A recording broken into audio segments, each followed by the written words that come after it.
So, hello dear friends. मैं doctor Ruchi Garg. I am so grateful कि आपने मेरी लास्ट वीडियो को बहुत अच्छे से देखा, उसको सराहा, अप्रिशिएट किया और बहुत प्यार दिया. I am very very thankful to you guys. और इसी कॉन्फिडेंस से मैं आप सभी के साथ एक नए लेक्चर के साथ, एक नए क्लिनिकल एक्सपीरियंस के साथ लाइव आई हूँ और होप करती हूँ कि मेरा ये जो क्लिनिकल एक्सपीरियंस है आप लोगों के भी ये काम आएगा. आप लोगों को इससे कुछ ना कुछ सीखने मिलेगा. जितने भी नए स्टूडेंट्स हैं या जो डॉक्टर्स अभी पास आउट किए हैं या जो भी अपना क्लिनिक शुरू करना चाहते हैं, जिन्होंने अभी अभी अपने प्रैक्टिस की शुरुआत की है, उन सभी के लिए ये काफ़ी हेल्पफुल होगा और उनका एक कॉन्फिडेंस लेवल भी अप होगा इससे कि हमें पेशेंट को कैसे ट्रीट करना है. पेशेंट आता है तो वो अपनी तकलीफ़ जो भी वो फेस कर रहा है वो बताने लग जाता है. हमें क्या चीज़ें पिक करनी हैं, किस तरीके से जाना है, क्या ऐसी चीज़ें हैं जिस पे अगर हमने ध्यान नहीं दिया तो वो मिस हो सकती हैं, किस तरीके से हमें रूब्रिक सेलेक्ट करने हैं, किन सिम्टम्स को इम्पोर्टेंस देनी है, किन चीज़ों को छोड़ना है. बहुत सारी चीज़ें हैं. जब पेशेंट हमारे सामने होता है तो हमें एक जो आइडियल केस टेकिंग जो हम सीखते हैं अपनी स्टूडेंट लाइफ में, वो हमारे दिमाग में एकदम बसी हुई होती है. बट ऐसा नहीं है. हमें पेशेंट की एक एक वर्डिंग्स पे ध्यान देना है. हमें ये चीज़ नहीं सोचनी है अरे ठीक है ये तो गप्पे कर रहा है, ये कुछ भी बता रहा है.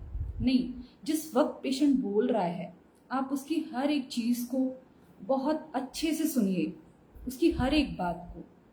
कहीं ऐसा ना हो कि आप एक छोटी सी चीज़ को इग्नोर कर दें और वो इम्पोर्टेंट सिम्टम आपसे मिस हो जाए.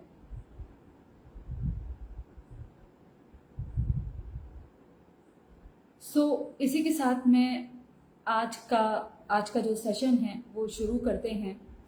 आज का जो केस है, अगर हम जिस तरीके से पेशेंट बोलेगा, मैं आपको बताऊंगी पेशेंट की वर्डिंग कि पेशेंट किस तरीके से बोलता है और क्या पिक करेंगे हम उसमें.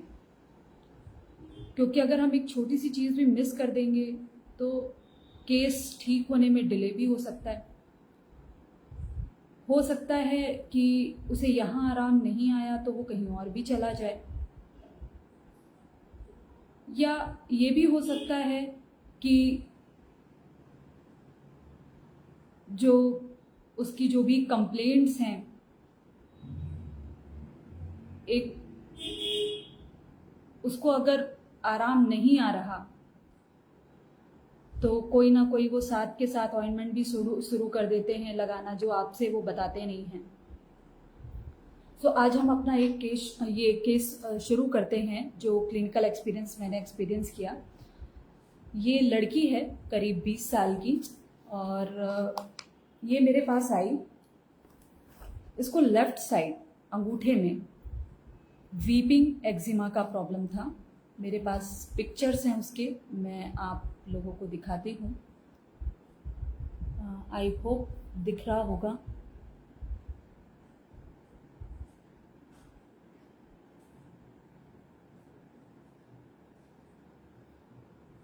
इस तरीके का वो लेकर के आई थी मेरे पास. करीब 1 साल से उसको ये प्रॉब्लम थी. जनरली जब पेशेंट आता है तो हम उससे बोलते हैं कि बताइए आपको कब से क्या प्रॉब्लम. उसने बोलना शुरू किया, 20 साल की लड़की, कि मुझे लेफ़्ट साइड अंगूठे में ये प्रॉब्लम है, करीब 1 साल हो गए. इस पे ईचिंग हो रही है, ईचिंग के बाद जो डिस्चार्ज निकल रहा है वो वाटरी है, कई बार ब्लीडिंग भी हो जाती है। इसके साथ उसका भाई भी आया हुआ था। मैंने उसको पूछा खाने पीने में क्या अच्छा लगता है बताओ। तो उसके भाई ने झट से बोला ये नमक बहुत खाती है,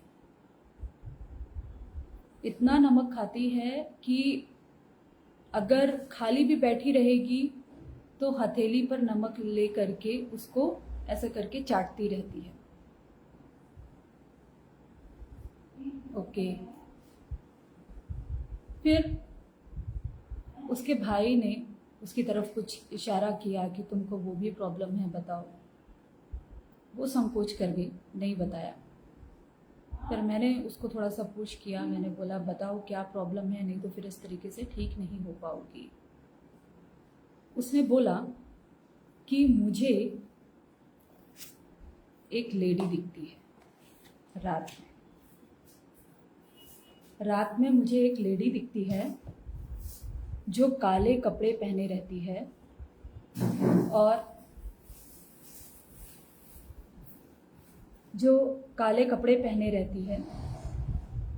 और मुझे अपनी तरफ बुलाती है। मुझे रात में ही दिखती है ये।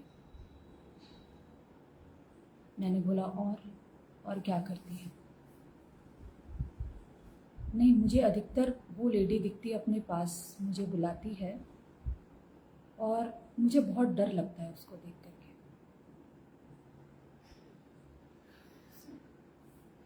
ठीक है, सिर्फ इतना सा ही केस है।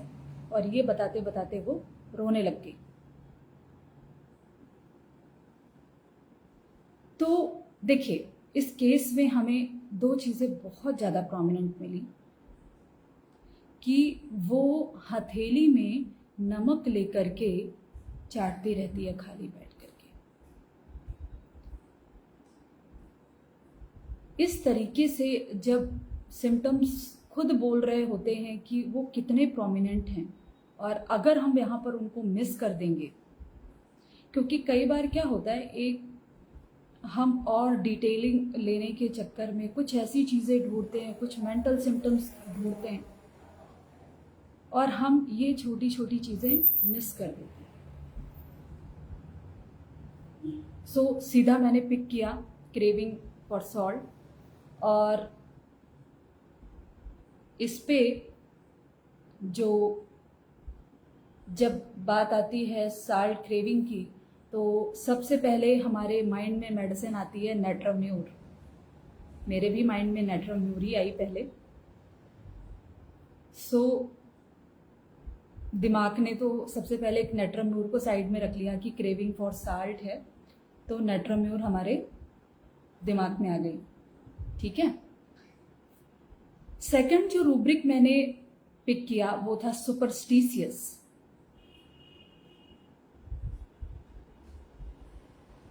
तो यहां पर जो मेडिसिन सेलेक्ट होकर के आती है, कैन यू बिलीव इट, वो मेडिसिन थी कोनियम।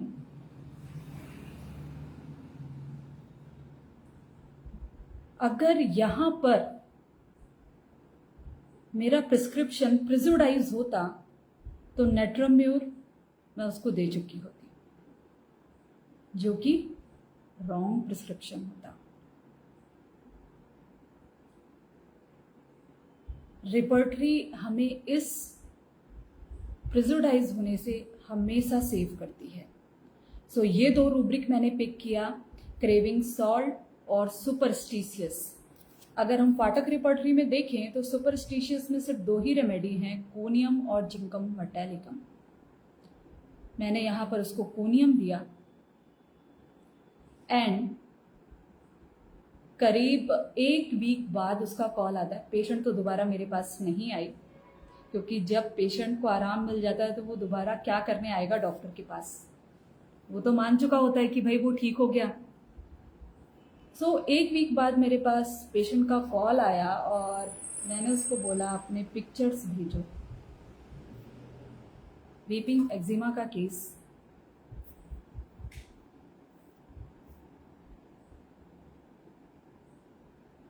ये देखिए, 1 वीक में ही उसका वीपिंग एक्जिमा पूरी तरीके से क्लियर हो गया।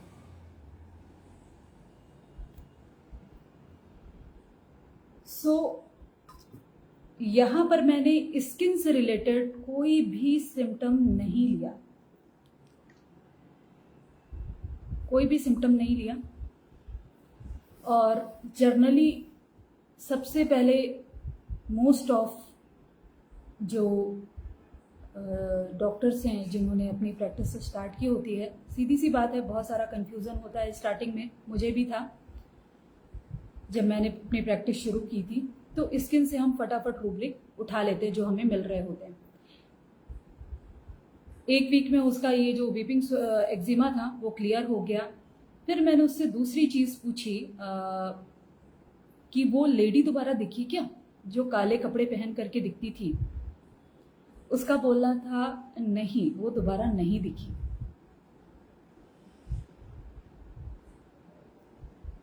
केस पूरे तरीके से कम क्योर हो गया सिर्फ सिंगल डोज से।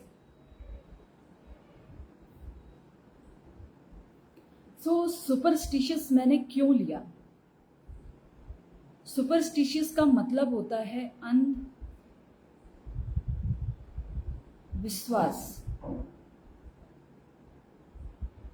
आप सबने लगभग मिशन मंगल मूवी देखी होगी। उसमें एक साइंटिस्ट थे, परमेश्वर जोशी। जब उनको मिशन मंगल के प्रोजेक्ट पे अपॉइंट किया गया था तो उन्होंने आते साथ ही, मैंने मूवी में ही देखा था उनको, आते साथ ही उन्होंने मना कर दिया। उन्होंने बोला सर ये मिशन मंगल प्रोजेक्ट पे नहीं कर पाऊंगा। रीज़न उन्होंने क्या दिया, सर मेरी शादी नहीं हो रही है और जो पंडित जी हैं उन्होंने कहा है कि मेरा मंगल ग्रह भारी है और मैं मंगल प्रोजेक्ट पे ही कैसे काम करूंगा। उनका प्रोफेशन क्या है और वो किस चीज को इंपॉर्टेंस दे रहे हैं, दैट इज सुपरस्टिशियस।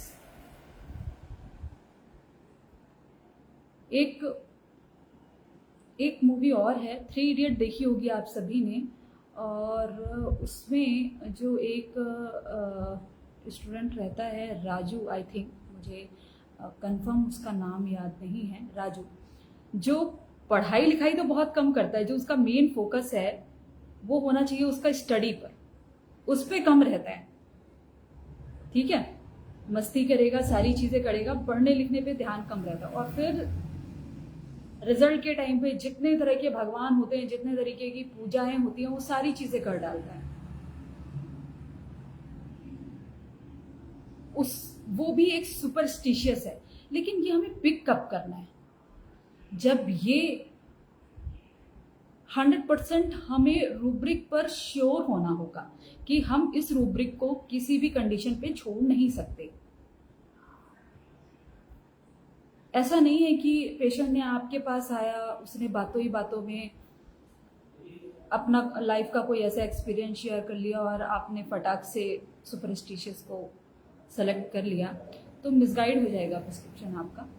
आप देखिए, यहाँ पर सिर्फ मैंने 2 ही रूब्रिक लिए और जनरली ऐसे केसेस में रिजल्ट मिलने में टाइम लगता है, बट यहाँ पर हमें 1 वीक में ही रिजल्ट मिला और इतना बेहतरीन रिजल्ट। सो ये जो एक एक्सपीरियंस, जो क्लिनिकल एक्सपीरियंस होते हैं, ये हमारे प्रैक्टिस लाइफ की सबसे बड़ी सीख होती है। अक्सर क्या होता है, हम अपने फेलुअर्स से डर जाते हैं और हम उस फेलुअर के पीछे जो कॉज होता है उसको आइडेंटिफाई करने की कोशिश नहीं करते।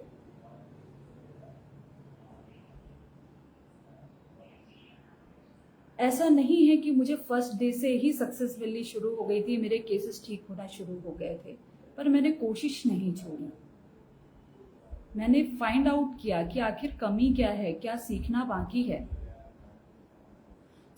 ये जो फेलवर्स होते हैं वो एक रास्ते की तरह हैं और जो हमारे एक्सपीरियंस हैं, जो हमारे अनुभव हैं, वो हमारे एक मंजिल की तरह होते हैं। So thank you so much. Hope so कि ये जो मैंने आज आप लोगों के साथ एक्सपीरियंस शेयर किया है ये आपके किसी ना किसी काम आएगा, आपकी प्रैक्टिस लाइफ में आपको कुछ ना कुछ हेल्प देगा। Thank you so much. मिलते हैं फिर किसी एक नए एक्सपीरियंस के साथ।